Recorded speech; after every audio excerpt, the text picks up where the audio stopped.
ඔයාගේ driving licence එකත් expire වෙලාද? එහෙම නැත්නම් එක්ස්පයර් වෙන්න ළඟයිද? එක්ස්පයර් වුණ ලයිසන් එකක් අලුත් කරගන්නේ කොහොමද කියලා තමයි අද මම කතා කරන්න හදන්නේ. ඉතින් මේ වගේ වටිනා වීඩියෝ ඔයාට දිගටම නරඹන්න පුළුවන්.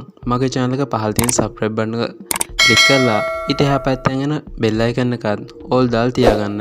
ඉතින් මේ වීඩියෝ එක වටිනවා කියලා හිතනවා නම් මේ වීඩියෝ එක like කරන්නත් ඔයාගේ යාළුවන්ට මේ වීඩියෝ එක share කරන්නත් අමතක කරන්න එපා. අපි යමු වීඩියෝ එකට. expire වුණ driving license එක අලුත් කරගන්න මොනවද අවශ්‍ය වෙන ලියකියවිලි කියලා තමයි අපි මුලින්ම බලන්න හදන්නේ. බලමු මොනවද අවශ්‍ය ලියකියවිලි කියලා. 1. ID card එක හෝ passport එක.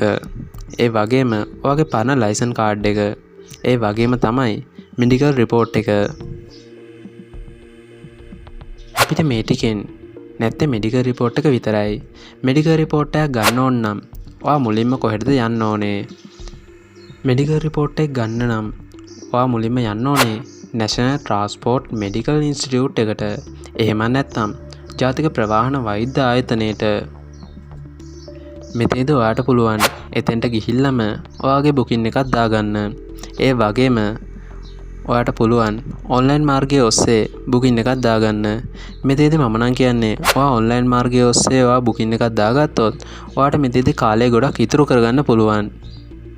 ඔයා ඔන්ලයින් බුකින් එකක් දාගන්නවා නම් e-channeling ඔස්සේ මොබයිල් ෆෝන් එකකින් නම් 225 ඩයල් කරන්න ඕනේ. ලෑන්ඩ්ලයින් එකකින් නම් ඔයා ඩයල් කරන්න ඕනේ 1225ට. ඒ හරහා ඔයාට අවශ්‍ය වේලාවක් හා දිනයක් වෙන් කරගන්න පුළුවන්. ඒ වගේම තමයි ඔයා අන්තර්ජාලයේ ඔස්සේ බුකින් එකක් දාගන්නවා නම් www.ntmi.lk කියන වෙබ් අඩවියට පිවිසිලා එමගින් ඔයාට පහසු වේලාවක් හා දිනයක් වෙන් කරවාගෙන ඔයාගේ channel එක දාගන්න පුළුවන්. හැබැයි ඒ වගේම තමයි ඔයා මේ ඔන්ලයින් සේවාව වෙනුවෙන් රුපියල් 1000ක මුදලක් එම ආයතනයට ගෙවන්න සිදු වෙනවා. මෙඩිකල් එකේදී සැහැල්ලු වාහන සඳහා රුපියල් 1500ක මුදලකුත්, බර වාහන සඳහා රුපියල් 2500ක මුදලකුත් වැය වෙනවා. තවද බර වාහන සඳහා යුරින් ටෙස්ට් එකක් කරන්න ඕන හින්දා ඊට අමතරව රුපියල් 1000ක මුදලක් වැය වෙනවා.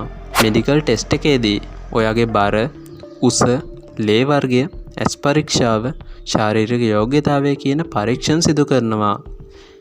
මෙතෙදි ඔයාගේ ඇස් පෙනීමේ දුර්වලතාවයක් තිබුණොත් ඔයාට කණ්ණාඩි පළ දෙන්න වෙනවා. ඒ වගේම තමයි ශාරීරික යෝග්‍යතාවය සිදු කරනකොට ධනේසෙන් ඉහළට ඔසවන්න පුළුවන් කයිසමක් ඇඳගෙන යන්න. තවද මේ මෙඩිකල් ටෙස්ට් එකට යන විට අත් කොට ඇඳුමක් ඇඳගෙන යනවා නම් ඒක ඔයාට තවත් ලේසි වෙනවා. මෙතෙදි ඔයා ගන්න මෙඩිකල් රිපෝට් එක මාස 9ක කාලයක් වළංගු වෙනවා.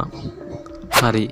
මෙතෙදි අපිට ලයිසන් එක අලුත් කරන්න අවශ්‍ය වෙන ලියකියවිලි තුනම සකස් කරගෙන ඉවරයි. ඊට පස්සේ ඔයා යන්න ඕනේ ආයතනයේ තමයි Department of Motor Traffic. එහෙම නැත්නම් මෝටර රථ ප්‍රවාහන දෙපාර්තමේන්තුවට.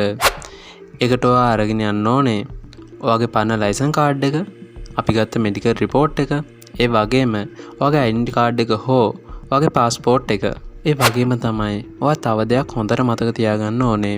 ඔයාගේ ලයිසන් එක එක්ස්පයර් වෙන්න කලින් යන්න මෙම ආයතනයට. නැත්නම් ඔයාට ඒ වෙනුවෙන් මෙම ආයතනයේ දඩ මුදලකුත් යන්න සිදු වෙනවා. එහිදී අවුරුද්දක රුපියල් 500ක මුදලක් වශයෙන් තමයි දැන්ට දඩ මුදල වශයෙන් ගෙවන්න සිදු වෙලා තියෙන්නේ. මෙහිදී ඔයාට මෙම ලියකියවිලි ඉදිරිපත් කරාට පස්සේ රුපියල් 3025ක මුදලක් මෙම ආයතනයට ගෙවන්න වෙනවා. ඒ වගේම තමයි ඔයාගේ ඩ්‍රයිවිං ලයිසන් කාඩ් එකේ ඇඩ්‍රස් එක, ෆෝන් නම්බර් එක වගේ දේවල් වෙනස් කරගන්න ඕනේ නම් මෙහිදී ඔයාලට ඒවා සඳහන් කරලා වෙනස් කරගන්න පුළුවන්. මෙතෙදි ඔයාගේ ලයිසන් කාඩ් එක පංච් කරලා ටෙම්පරරි ලයිසන් එකක් ඔයාලට ලබා දෙනවා. ඒ වගේමයි ඔයාගේ ලයිසන් කාඩ් එක තැපැල් මාර්ගයේ හරහා ඔයාට මාස 2ක වගේ කාලෙකදී ගෙදරටම එයාලා එවනවා. ඉතින් මම අද මේ අරගෙන ආව වීඩියෝ එකත් ඔයාට ගොඩක් වැදගත් වුණා නම් මේ වීඩියෝ එක ලයික් කරන්න වගේම මේ වීඩියෝ එක ඔයාගේ යාළුවන්ට ෂෙයා කරන්නත් අමතක කරන්න එපා. ඉතින් පහළ තියෙන subscribe button එක click කරලා එහා පැත්තේ තියෙන bell icon එක තෝල් දාලා තියාගත්තොත් මම මේ වගේ වැදගත් වීඩියෝ එකක් අප්ලෝඩ් කර සැනින් ඒකේ notification එක මාර්ගෙන් ඔයාට ඉක්මනින්ම දැනගන්න පුළුවන්. ඉතින් අදට මං ගිහිල්ලා එන්නම්. ස්තුතියි.